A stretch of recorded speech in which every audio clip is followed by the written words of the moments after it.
اب میں ڈسکلوز کر ہی دیتا ہوں کہ اصل میں جو آپ کے سامنے گلاسز پڑے ہوئے ہیں ان کا کیا مقصد ہے. اچھا دیکھیے, یہ ذرا میں اپنا کافی کا یا چائے کا مگ سائڈ پہ کر دوں.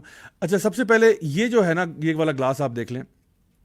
یہ گلاس ریپرزینٹ کرتا ہے ایک ایسے شخص کو جو نماز پڑھنے والا, تہجد کی نماز پڑھنے والا, روزے رکھنے والا, زکوٰۃ دینے والا, دین کی دعوت کرنے والا, ذکر کرنے والا, یہ اس کی کیفیت ہے.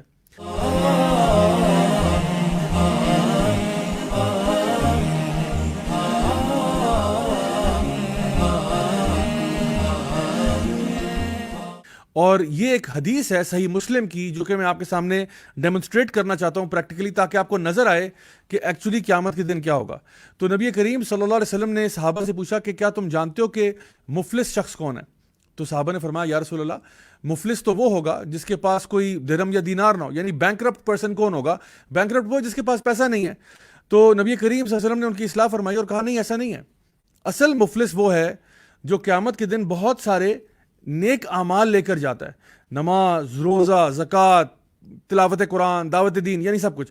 پھر کیا ہوگا کہ اس نے کچھ لوگوں کا دل دکھایا ہوا ہے. ٹھیک ہے, اب یہ سارے 5 جو آپ کو لوگ نظر آ رہے ہیں ان کے دل دکھے ہوئے ہیں. تو یہ جو آپ کو کلرفل بیڈز نظر آ رہے ہیں یہ سمجھیں کہ لوگوں کی نیکیاں ہیں, اور اس بندے کی نیکیاں کیونکہ یہ نیکیوں سے بھرا ہوا انسان ہے, نماز, روزہ, حج کا سب کچھ چل رہا ہے اس کا. اور یہ کچھ اور لوگ ہیں آپ کے سامنے جنہوں نے کچھ نیکیاں کی ہوئی ہیں. اور پھر یہ جو 2 لوگ آپ کو نظر آ رہے ہیں یہ وہ ہیں جن کے گناہ بھرے ہوئے ہیں, یعنی نیکیاں ان کی نہ ہونے کے برابر ہیں لیکن گناہ انہوں نے بہت کیے ہیں. لیکن اس شخص نے ان ساروں کو گالیاں نکالی ہوئی ہیں.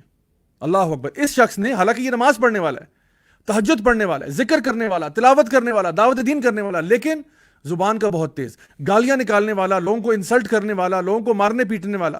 اب قیامت کے دن کیا ہوگا؟ قیامت کے دن کرنسی اور کوئی نہیں ہے. قیامت کے دن نہ ڈالر ہے, نہ پاؤنڈ ہے, نہ روپیہ ہے, کچھ نہیں ہے. قیامت کے دن صرف آپ کے نیک اعمال ہیں جس کی بیسس پہ کرنسی ڈیل ہوگی. اب یہ جو ہے ان ساروں کو اور تو کچھ دے نہیں سکتا, ان کا دل دکھایا ہوا ہے, اور اب اس کو پیسے دینے پڑیں گے. اب پیسے کیا ہے؟ اس کے پاس کرنسی ہے جو اس کے اپنے اعمال ہیں. اب یہ کیا کرے گا؟ پہلے شخص کو کچھ اپنے اعمال دے دے گا. اب میں آئی ہوپ یہاں گرا نہ دوں آگے پیچھے, لیکن یہ کچھ اپنے اعمال اس کو دے دے گا. پھر یہ کچھ اپنے اعمال دوسرے کو دے گا کیونکہ اس کو اب اس نے دل دکھایا تھا, اس کی انسلٹ کی تھی, اس کو گالی دی تھی, اس کو باقی اعمال دے گا. اور باقی کے اعمال جو ہیں وہ تیسرے بندے کو دے دیتے ہیں, اور ساری نیکیاں ختم, ساری نیکیاں ختم. اب ساری نیکیاں ختم ہو چکی ہیں, لیکن ابھی بھی یہ لوگوں کو او کرتا ہے, ابھی بھی قرضہ چڑھا ہوا ہے. کیوں؟ کیونکہ ان دونوں کو جن کے گناہ بہت زیادہ ہیں ان کو بھی گالیاں نکالی ہوئی ہیں اس نے. اب یہ کیا کرے گا؟ اس کے پاس تو کچھ نہیں ہے لیکن یہ ان سے اب لے سکتا ہے, دے تو کچھ نہیں سکتا لیکن یہ ان کے گناہ لے سکتا ہے. تو پھر یہ اس کے گناہ اب لے گا اور دوسرے کے بھی گناہ لے گا جہاں تک پاسبل ہوا, کیونکہ اس نے اس کا بھی دل دکھایا تھا.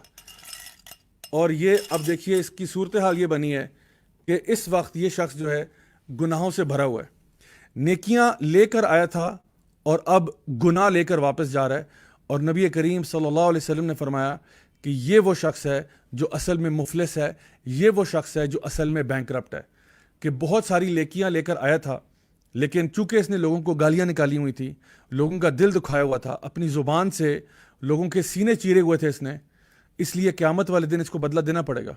جب تک لوگ اس کو معاف نہیں کرتے تب تک اس کی معافی کیسے ہو سکتی ہے؟ تو یہ اپنی نیکیاں پہلے بانٹ دے گا, اور جب اس کی ساری نیکیاں ختم ہو جائیں گی تو پھر اس کے پاس کچھ نہیں بچے گا, اور جب کچھ نہیں بچے گا تو اس کو مجبوراً دوسروں کے گناہ لینے پڑیں گے. کسی کا, یعنی جو بھی لوگوں کی, کوئی بے نماز تھا اس کا یہ گناہ لینا پڑے گا, کسی نے روزے چھوڑے ہوئے تھے وہ لینے پڑیں گے اس کو, یعنی مختلف قسم کے جو لوگوں نے گناہ کیے ہیں وہ اب اس کو لینے پڑیں گے. اور پھر یہ نبی کریم صلی اللہ علیہ وسلم نے فرمایا کہ پھر یہ جہنم میں چلا جائے گا, یہ شخص جہنم میں دھکیل دیا جائے گا. اللہ اکبر. My dear brothers and sisters, یہ میں نے آپ کے سامنے ڈیمونسٹریشن اس لیے دی ہے تاکہ آپ کو یہ بات بالکل واضح ہو جائے کہ وہ شخص جو کہ دنیا میں بہت نیک بنا پھرتا ہے, جب وہ لوگوں کی دل آزاری کرتا ہے, اپنی زبان کو کنٹرول نہیں کرتا, تو کس طرح سے اس کے سارے اعمال ضائع ہو جاتے ہیں. تو اللہ تعالی ہم سب کو بچائے اس قسم کے انجام سے کہ جہاں پہ ہم ویسے تو بہت اچھے ہیں اپنے اعمال میں, مطلب اللہ تعالیٰ کے ساتھ, یعنی نماز بھی صحیح ہے, روزے بھی صحیح ہیں, لیکن ہمارے لوگوں کے ساتھ معاملات اچھے نہیں ہیں. تو ہم یہ نہیں کہتے کہ انسان صرف لوگوں سے معاملات اچھے رکھے, اللہ سے بگاڑ دے, نہیں. اسلام کے اندر جو ہے نا وہ دونوں چیزیں نیسیسری ہیں, یعنی اللہ تعالیٰ کی عبادت بھی نیسیسری ہے اور لوگوں کے ساتھ اچھا سلوک بھی نیسیسری ہے. ہم ایدر اور کا دین نہیں ہے کہ یا تو وہ کر لو یا وہ کر لو, ایسا نہیں ہے. ہم کہتے ہیں دونوں کرنے پڑیں گے آپ کو.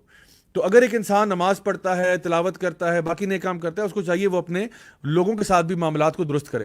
اور اگر ایک انسان جو ہے وہ لوگوں کے ساتھ بہت اچھا ہے لیکن اللہ کے ساتھ کوئی ریلیشن شپ نہیں ہے، یعنی نہ نماز پڑھتا ہے، نہ روزے رکھتا ہے، نہ کچھ کرتا ہے، اس کو چاہیے کہ چلو لوگوں سے وہ بہت اچھا ہے، وہ اللہ تعالیٰ کے حقوق بھی پورے کرے، تب جا کے ایک ون ون سچویشن کریٹ ہوتی ہے ہمارے لیے.